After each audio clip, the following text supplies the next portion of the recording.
A diferencia de casi todos los otros programas, tengo que leer porque la invitada de hoy se lo merece y nosotros también. Alejandra Conti, politóloga y periodista. Trabajó en La Voz, en Perfil, en La Nación.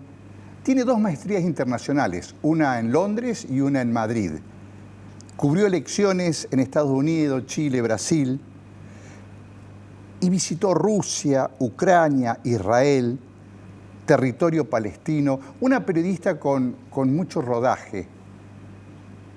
Y me sorprende decir eso porque el tema que la convoca hoy es Malvinas, pero es miembro de la comisión directiva de FOPEA y muchísimas gracias por venir. Gracias a vos por la invitación. No, por favor, la curiosidad, después del 2 de abril, cuando pasa Malvinas, los homenajes y los recordatorios lógicos que lo hace todo el sistema de medios, me quedé pensando en Malvinas y dije, vamos a hablar de Malvinas cuando no sea el momento de Malvinas que todo hablan. Y como sabemos tan poco de Malvinas, me tropiezo casi con un libro que usted escribe con Sergio Supo, que se llama Malvinas, el lugar más amado y desconocido por los argentinos, que es este libro que está en imagen. Y la primera pregunta es, su libro me deja una sensación de más lejanía con las islas de la que suponía. Bueno, pienso que esa sensación es certera, porque hasta la guerra, o mejor dicho, hasta marzo del 76, cuando se produce el golpe militar, venía construyéndose de a poco un camino sólido que con el tiempo, si las cosas hubieran seguido un derrotero normal como en cualquier otro país, podría haber llevado, quién sabe, quizás a un acercamiento, a alguna negociación, algún acuerdo con Gran Bretaña para conseguir de alguna manera, no sé si el traspaso pleno de la soberanía, pero una situación sin duda mejor que la cual en la que estamos ahora. La dictadura y la guerra trastocaron todo eso. Y nosotros nos mantuvimos como si no hubiera pasado nada y como si pudiéramos volver el tiempo atrás y como si pudiéramos decirle al mundo, bueno, como esa guerra fue detonada por una dictadura, hagamos de cuenta que no pasó, volvamos a discutir como lo hacíamos antes de 1982, basándonos en nuestros títulos históricos, que son valederos, por cierto, y bueno, y el mundo no lo toma así, porque nosotros perdimos una guerra. Y esa guerra, provocada por nosotros además, aunque haya sido una dictadura, era Argentina, no era otro país, esa guerra nos alejó completamente, por mucho tiempo, no sé cuánto, de la posibilidad de tan siquiera hablar del tema. Se lo echaron en cara a usted, en islas. Los isleños le dijeron, ustedes vinieron, ¿cómo quieren que los recibamos si nos invadieron? La situación era diferente hará 20 años. Había como más curiosidad por conocernos, había como una actitud más dialoguista por parte de muchos de ellos, pero al ver que Argentina no cambia de posición y los argentinos en particular tampoco cambiamos mucho, ellos como que se han ido desencantando y se han puesto aún más inflexibles en lo que se refiere a la posibilidad de un diálogo. O sea, no existe posibilidad de diálogo por el momento. Y Gran Bretaña, que sigue siendo una gran potencia, a pesar de que no es el imperio que supo ser, tiene por ahora la posibilidad de rechazar cualquier intento de diálogo al respecto. Hasta que nosotros no seamos un país serio y que esté en condiciones de hablar con otras potencias de igual a igual, lamentablemente Malvinas va a estar tan lejos como la sensación que te dio el momento de leer el libro. Usted sabe que, me dijiste que te tuteé. Por favor. Vos sabés que han hecho un relato con Sergio Supo, que es la persona con la que escribís el libro, descriptivo y que provoca un montón de sensaciones. Te voy a empezar a contar, por ejemplo, una pavada, pero esa ruta sin banquinas, que es como un pasadizo, me lo imagino, y a la vez leo de que no hay caminos en las islas, que es solamente ese trayecto del aeropuerto a la única ciudad, y esa ciudad que se extiende por 10 kilómetros, que contás en el libro, me llenó de imágenes que durante el programa voy a ir contándote porque son sensaciones muy, muy válidas para que este neófito y esta persona que soy yo, que desconocía, han logrado ustedes, con la intención de escribir este libro que dicen poner luz sobre Malvinas, este lugar tan amado y tan desconocido, al menos en este lector han logrado todo esto que vamos a charlar en el programa. Porque también sabés que sentí de que Malvinas es como un lugar en espera. La vida... ¿En el imaginario nuestro, decimos, la realidad? En mi percepción del libro, en mi percepción del lugar, de la oscuridad. Acá viene la pregunta entonces, para que me entiendan la espera. ¿Por qué no hay desarrollo en Malvinas? ¿Por qué no hay crecimiento, no hay infraestructura, no hay fábrica de algo? ¿Por qué Malvinas está congelada en el tiempo? Mira, yo creo que han hecho ahí lo que se puede hacer dado la situación geográfica y climática de las islas, que por cierto es extrema. Es brava. El clima en Malvinas es extremo, si no nos explica que la población no haya crecido desde 1.800 habitantes que había en 1982 a los 3.500, 3.600 que son hoy. Fíjate que desde 1950 aproximadamente hasta la guerra, la población venía declinando. Es un lugar realmente climáticamente hostil para vivir, muy difícil el clima. Y la tierra no es buena, es una tierra que... Sí, dos preguntas que te iba a hacer. Describís una tierra negra media inútil. Es una tierra negra que los isleños, antes de que tuvieran ahora el desarrollo que han tenido en los últimos 40 años después de la guerra, cortan panes de tierra, los hacen secar, los dejan secar en el verano, y eso les servía de combustible. Eso se convierte en una especie de carbón seco. Esa tierra no es fértil.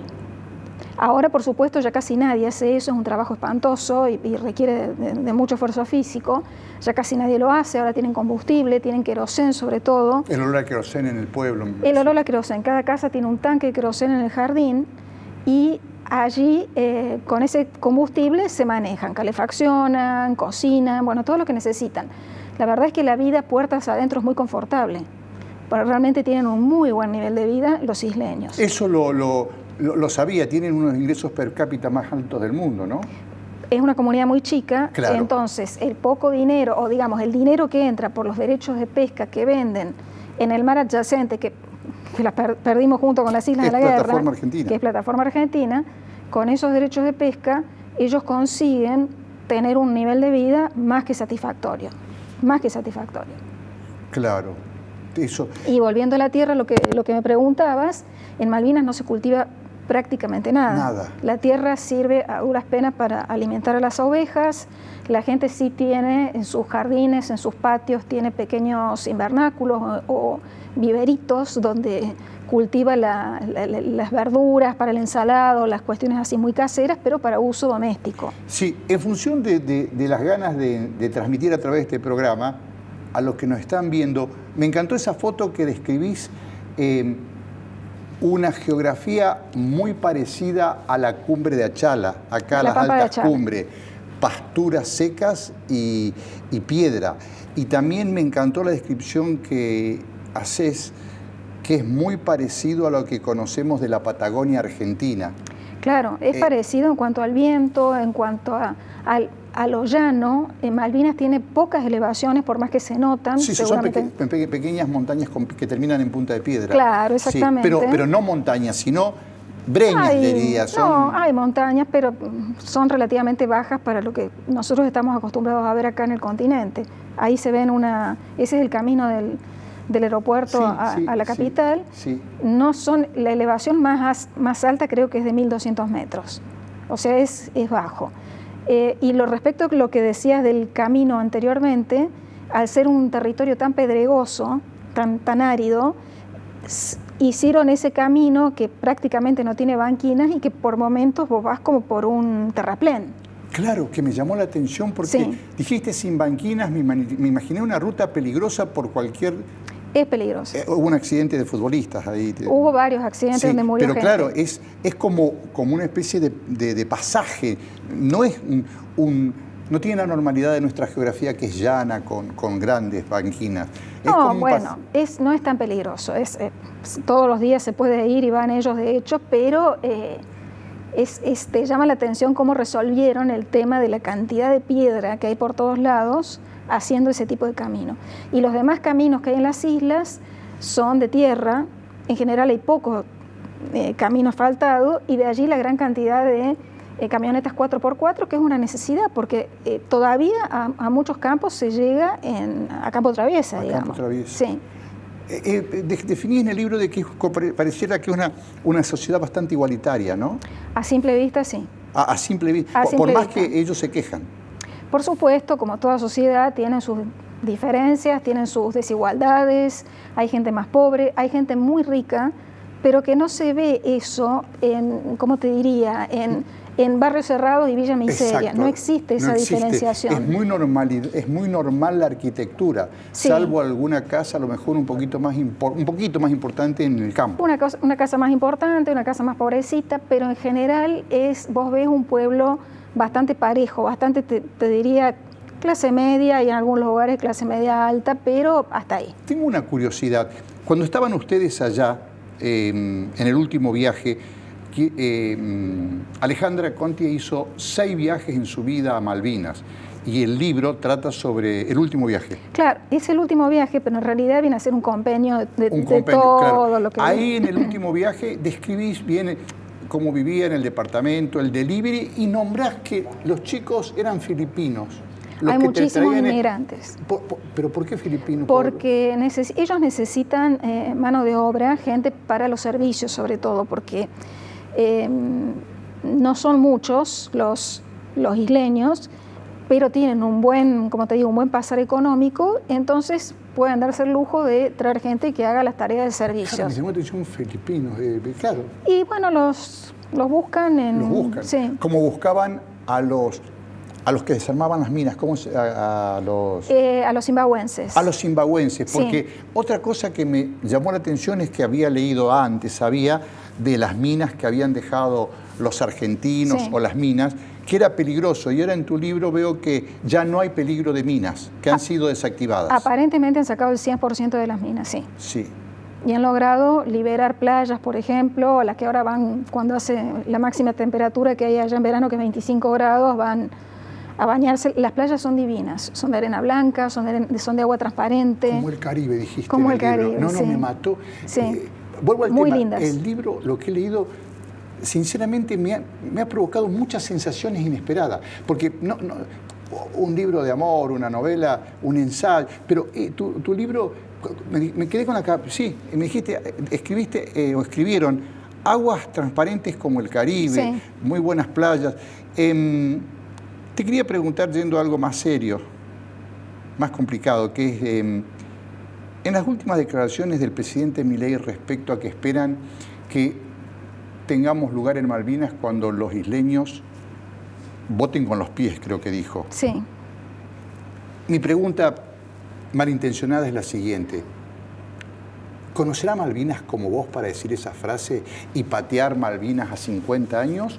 ¿O ignora y tira una frase a ley? Porque si esperamos que los isleños reconstruyamos nuestra confianza, nuestro afecto y nos elijan, van a pasar 150 años.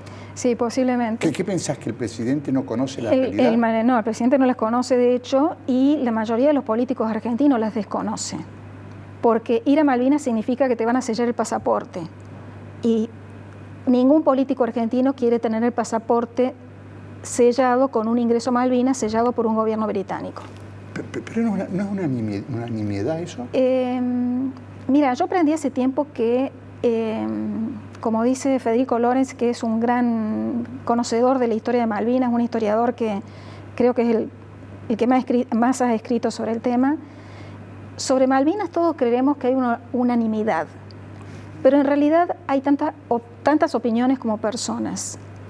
Entonces, bueno, si ellos creen que eso los hace menos argentinos y son felices con ese pensamiento, allá ellos, a mí me parece que sería importante que las conocieran. Pero bueno, es como una blasfemia decir eso, que un político argentino vaya y se haga sellar el pasaporte por el gobierno que está ocupando las Malvinas. Personalmente me parece una nimiedad, me parecen detalles, esos famosos detalles que los hacemos grandes y son detalles improductivos.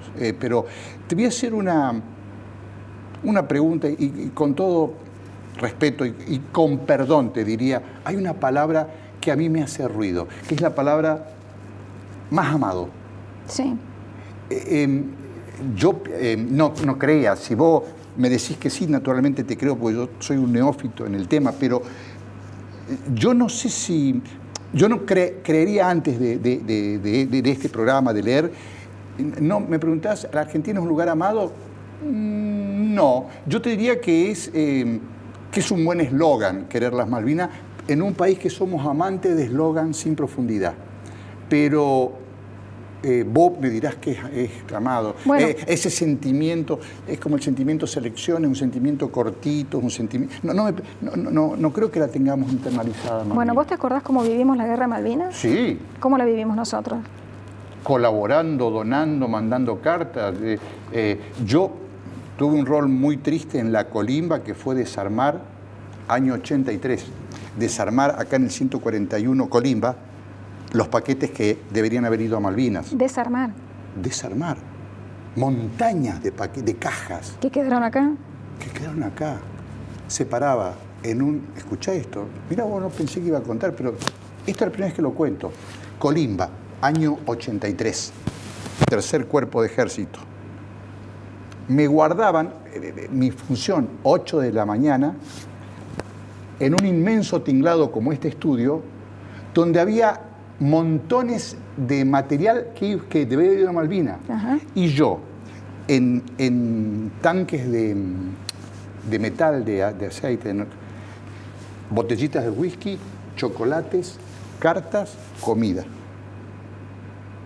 Solo desarmaba toda la mañana hasta el mediodía. ¿Y todo eso fue enviado en algún momento? No, mi corazón, si estamos hablando del año 83. Ah, ok. Te estoy hablando en el depósito no, okay. Eso... Porque los isleños encontraron galpones llenos de comida y de cosas que deberían haber llegado a los soldados y no llegaban. Yo trabajaba como Colimba en galpones llenos acá en Córdoba. Bueno, pasó lo mismo allá. Bueno, no sé por qué no fuimos ahí, no, pero... bueno, perdón. El título del libro lo elegimos a raíz de que precisamente es una contradicción pensar que uno puede amar algo que no conoce. Eso te iba a decir. Listo, sí. Entonces, ¿cómo podemos amar algo que en realidad no conocemos? Bueno, lo amamos porque es nuestro. Y porque de pequeños, en la educación formal, pública nuestra... Sí, en toda la educación, sí. Pero se nos inculcó que las Malvinas son nuestras y por lo tanto... Se nos inculcó, sí. Ahora, ¿cómo, digamos, amamos igual las Malvinas que La Rioja, por ejemplo? ¿O que Catamarca? No, ¿O que Formosa? No, mucho más las Malvinas, o que el Chaco. O que... No. Tampoco los conocemos, ¿no es cierto? Sí, yo nací ahí, pero bueno, no importa. Bien. No, Yo pero no. está bien mi ruido era por mi propia sospecha. Es esa cuestión del eslogan, del dogma. Lo que sí es un territorio desconocido. Es un territorio desconocido. Y el libro de ustedes lo recomiendo, cómprelo, porque describe y le deja muchas sensaciones que voy a hablar con Alejandra, como sorprendido, porque vos lees un texto y te quedan tantas cosas para preguntar y para conocer de ese lugar. Desde ya te empiezo a agradecer tu visita. Vamos a un corte y ya seguimos con Alejandra Conti, periodista, politóloga, y una visita de lujo para hablar de las Islas Malvinas.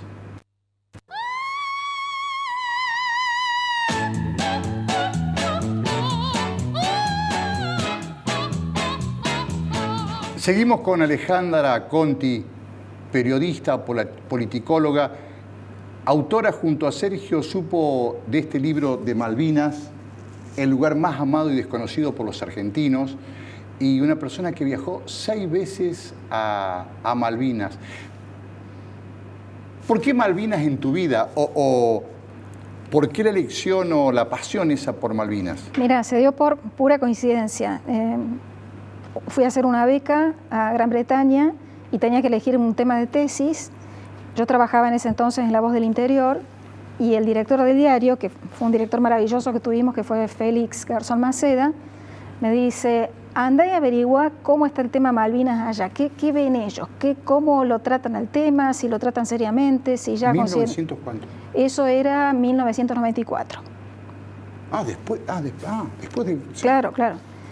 Y bueno, yo la verdad mucho interés en el tema no tenía, porque a mí la verdad que el nombre de las islas ya me retrotraía al dolor que había sido la guerra, ¿no es cierto? Para nosotros los contemporáneos de la guerra fue un hecho muy doloroso y muy traumático.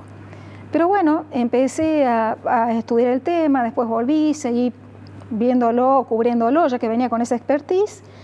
Y estando en La Nación, el diario La Nación, en 1999, surge la posibilidad de ir a cubrir la visita de, el que es Carlos III, hoy el rey de Gran Bretaña, y tenía que ser alguien que tuviera pasaporte de un tercer país, porque no se permitía todavía el ingreso de los argentinos. Así que bueno, yo fui con mi máster, mi inglés y mi pasaporte italiano, y pude ir por primera vez, fui dos veces más, y después fui 2 veces para La Voz y la tercera vez con Cadena 3. Pero ya te digo, uno por ahí encuentra temas y no se enamora de los temas periodísticamente. Y no es que a mí este tema me haya enamorado, sino que me enganchó terriblemente. Una cosa me fue llevando a la otra y ya no lo pude largar. Es cuando sabes un poco y querés saber más y una cosa te lleva a la otra. Y es un tema apasionante. Yo me especialicé sobre todo en lo que es la diplomacia después de la guerra. Yo no soy especialista en la guerra, sino más bien en el periodo posterior y las posibilidades o no que tenemos de llegar a algún acuerdo alguna vez con Gran Bretaña, que por el momento, como te decía, son nulas. Pero bueno, me parece importante saber también qué pasa del otro lado, conocer qué piensan los otros, qué piensa la potencia que está en este momento ocupando Malvinas, qué piensa Gran Bretaña, qué piensan los isleños, qué piensa el resto del mundo, porque nosotros creemos que todo el mundo piensa como nosotros y se solidariza automáticamente, y esto no es así. Así que bueno... Por ejemplo, Europa. Europa es un tema que no le interesa. No, para nada. Es más, no está de acuerdo en votaciones que hubiera o que hubiese con la posición argentina. No, y fíjate... Que claramente todo el bloque europeo no es un tema que le compete. Y no, porque Inglaterra es parte de Europa, aunque se haya separado del Brexit. Por más del Brexit, ellos sienten que son parte de la gran sociedad europea. Exacto. Y vos pensás que, por ejemplo, cuando Gran Bretaña se separó de la Unión Europea, automáticamente acá se especulaba que entonces España, por su disputa por Gibraltar, iba a tener automáticamente una posición más pro-argentina con Malvinas. Y eso no ha sido así. Y te digo por qué. Porque la gran mayoría de lo que se pesca en las aguas de Malvinas entra a Europa por Vigo, por España. Por Vigo, por España. Casi el 100%. Y con la salida de Gran Bretaña de la Unión Europea, se especulaba con que España le iba a subir los aranceles o iba a dificultar de alguna manera el ingreso de esa pesca, que es calamar básicamente, a Europa por Vigo. Pero no, siguió exactamente igual, incluso con algún beneficio arancelario para que pudiera seguir entrando esa masa de pesca a través de España. Ahora una pregunta, más allá del valor estratégico, geopolítico que tiene Malvinas. En sí el territorio, el mar tiene potencialidad. El territorio no tiene petróleo, no tiene... El petróleo está en el mar. En el mar. Sí, está a 200 kilómetros al norte, en un conjunto de islas que se llama Sea Lion. Sí. Y ahí hay estudios potencialmente importantes, y aparentemente el año que viene empezarían a extraer, aparentemente, y lo harían con una empresa israelí en joint venture con una empresa isleña. Claro. Y aparentemente es un yacimiento importante. Ahí los isleños te argumentaban, y vos argumentás en el libro, el alejamiento y el rechazo progresivo que hay de ellos respecto a nosotros en los últimos 20, 30 años. Sí. Y ellos lo argumentan a la prensa y también al gobierno. Ellos en realidad lo que dicen es que nosotros no entendimos, ellos son ingleses, vienen de siglos y siglos de guerras. Nosotros no entendimos la invasión que propusimos. Claro, nosotros no entendimos lo que hicimos y los resultados que conllevó esa guerra provocada por nosotros. Y no entendemos que una vez que perdemos la guerra, debimos retirarnos y dejar de reclamar la soberanía. Ese es el argumento de ellos, ¿no es cierto? Pero en realidad lo que importa es lo que diga Gran Bretaña. Los isleños no van a decidir. Lo que va a decidir el futuro de las islas es Gran Bretaña, como fue siempre. La metrópoli es la que decide, no los 3.000 isleños que el gobierno de Gran Bretaña jura que van a permanecer siendo ingleses mientras ellos quieran. En realidad es un argumento, es una excusa, es una estrategia. Pero a Gran Bretaña le sirve ese argumento. Por supuesto que le sirve, siempre le sirvió. Pero aún así, en otras épocas en las que los isleños también querían seguir siendo británicos, Gran Bretaña estuvo dispuesta a negociar con Argentina. Y todo se frustró con la dictadura, como dije anteriormente. Yo siento que nos quedamos en un estado preguerra nosotros, en un estado emocional preguerra, y quizás por la distancia o la lejanía, o por la poca importancia que le dimos a la guerra, no somos conscientes lo que psicológicamente provocó la guerra. Según testimonios de esa mujer que te dice, encerrados 30 días, me invadieron. Lo traumático que fue para los isleños la guerra. Claro, porque nosotros nos quedamos con el relato de que la invasión, perdón si uso la palabra, hay gente que se ofende muchísimo cuando digo invasión en vez de recuperación. Pasa que la recuperación duró 2 meses. Sí. Cuando llegan las 10.000 tropas argentinas con tanques, con armas, con todo ese pequeño pueblito que tenía menos de 1.800 habitantes, y la verdad que trastocan todo. Fue una invasión. Rompen las calles, ocupan casas cuyos habitantes habían huido al campo por el terror que tenían la dictadura. Los isleños sabían todo lo que pasaba en Argentina. Sabían de las desapariciones, de los secuestros, de las torturas, del robo de niños, todos sabían. Entonces, lógicamente, temían que ellos fueran las próximas víctimas de la dictadura. Muchos huyen al campo. Otros, como esta mujer que habla en el libro, dice, yo no tenía dónde ir, me tuve que quedar. Y la guerra fue ahí alrededor de ellos. Ellos veían pasar los muertos, los heridos, escuchaban los combates. El último día, el último combate fue a poquísimos kilómetros y ellos no sabían a ciencia cierta si era que se les venían encima, y hay gente que quedó muy traumatizada. En las islas hasta hace poco no había servicio psicológico, no era como acá. Entonces hay gente con 60, 70 años recién está teniendo la ayuda psicológica necesaria para elaborar ese trauma. Y la sorpresa, para mí sí fue una sorpresa encontrar gente mucho más joven, de 40 años o menos, que no vivió la guerra, que tienen una posición mucho más dura respecto de Argentina que sus mayores incluso. Que vos decís radicalizada y a ellos les jode mucho el término. Les molesta el radicalizado. Les molesta el término, pero la verdad es que si yo comparo con la gente con la que yo podía hablar en los 90 y la actitud de esta gente más joven con la que se hace muy difícil hablar, porque es como si vieran en cada argentino a un Galtieri y vos es decir, tratás de explicar, mira, no estuve de acuerdo con la guerra, jamás habría sido mi intención, y bueno, de explicar eso, ellos no te creen. Ellos consideran que si vos sos argentino, inevitablemente le traes recuerdos a ellos, o te dicen ellos que es así, de los invasores, de los militares, de la dictadura. Ale, me sorprende mucho, a lo mejor me sorprende mucho que ellos estén muy pendientes de nosotros. Ahí en el libro leen, nos siguen, se nos ríen, Sí. pero están pendientes del continente. Y sí, lógico, porque les da miedo. Les da miedo que alguna vez un gobierno intente nuevamente buscar una salida a sus problemas políticos yendo a las Malvinas de nuevo. Y me sorprendió también el único periódico, el Penguin News, Penguin News, sí. que ustedes releían. Sí. Y un solo canal que emite todo el día. Sí, depende. En realidad hay un canal de las Fuerzas Armadas también. Sí. Hay radio sí, creo que hay más de una. Pero sí, los que reciben ellos en enlatado, bueno, ahora... ¿Y qué hace la gente con su vida? ¿Dónde gasta el dinero? Obviamente... Viajan. Viajan mucho. Claro, porque no hay nada. ¿Habrá alguna taberna? ¿Habrá algún...? Hay varias tabernas, restaurantes, pocos. 3 restaurantes te diría, más o menos. Hay pubs. Viajan mucho dentro de las islas, pero también viajan a Chile. En otras épocas venían a Argentina, van a Uruguay, van a Europa, van a Nueva Zelanda, Australia, donde tienen familiares también, a Estados Unidos, y gente que estudia.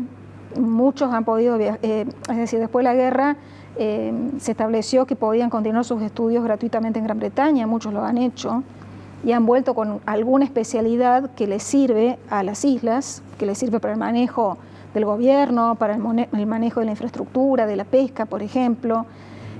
Así que, bueno, es una sociedad que vos decís, está bien, no es un estilo de vida por ahí como el que a nosotros nos gustaría, pero ellos están acostumbrados y les gusta ese estilo de vida. Claro. ¿Vivirías vos en Malvinas? No. No, yo a priori tampoco, pero sí, te entiendo. El clima es realmente dificilísimo. Es difícil. Es difícil si yo te digo que vos salís a la calle y el viento helado te corta la respiración, o que por ahí un día íbamos con una colega, una fotógrafa de La Nación, y teníamos que hacer 2 cuadras hasta la Casa de Gobierno porque íbamos a hacer una entrevista. Y ese día había mucho viento y caía como una nevisca. Y dijimos, bueno, pero son 2 cuadras. Yo no te puedo explicar el estado en el que llegamos. No terminábamos más de hacer esas 2 cuadras. Era imposible caminar contra el viento. Y ya habíamos hecho una y no podíamos, decir, no vamos a volver a pedir un taxi por 2 cuadras, así que, bueno, es muy difícil, la verdad, es un clima muy, muy duro. Te sigo agradeciendo. Vamos a un corte y volvemos para el tercer bloque con Alejandra Conti, su libro Malvinas y tantas cosas que no conocemos y que vamos descubriendo de ese lugar tan amado y tan desconocido para nosotros los argentinos, según el libro. Vamos a tanda.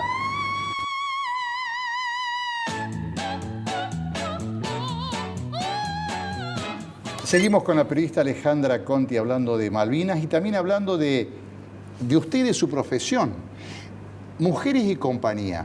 Por ahí, buscándola y leyendo, vi como que hoy es su pasión, su norte. ¿Qué es Mujeres y Compañía? Mujeres y Compañía es una idea que le pertenece a Norma Morandini, que allá por los 90, junto con María Eugenia Stensoro y Silvia Neistat, hicieron una revista fantástica, una revista de papel como eran las de antes, con temas hechos por y para las mujeres, pero no marcados por un feminismo radical, sino con una mirada femenina.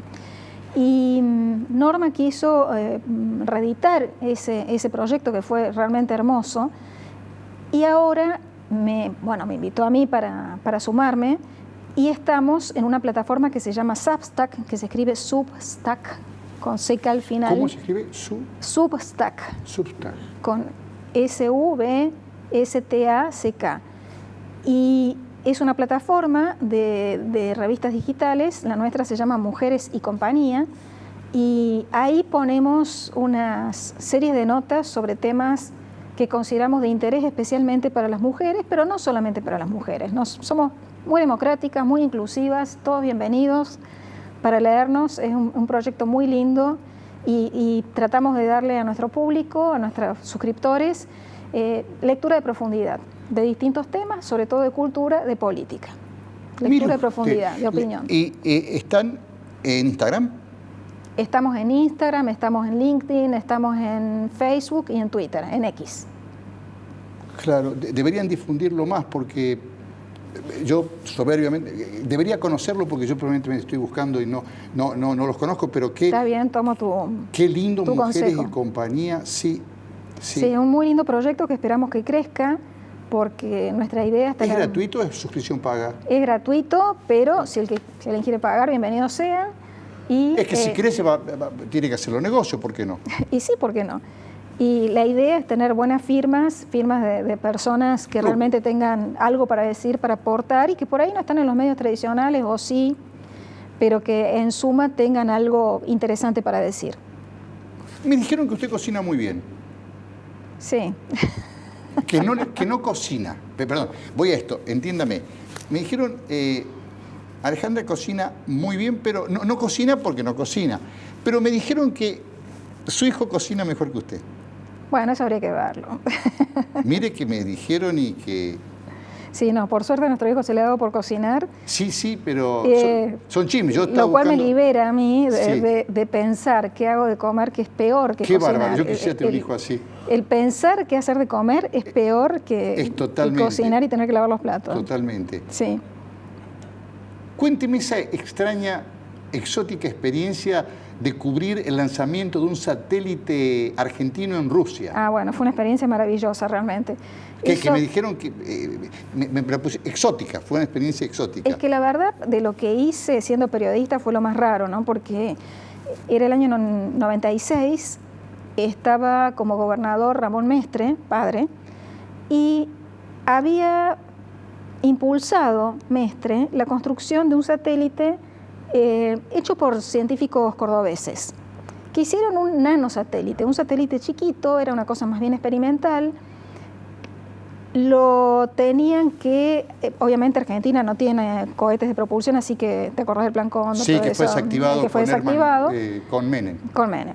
Bueno, la cosa es que logran hacerlo, negociar un despegue desde Rusia, desde el norte de Moscú, unos 800 kilómetros al norte de Moscú, de un cosmódromo cerca de una localidad que se llama Mirny.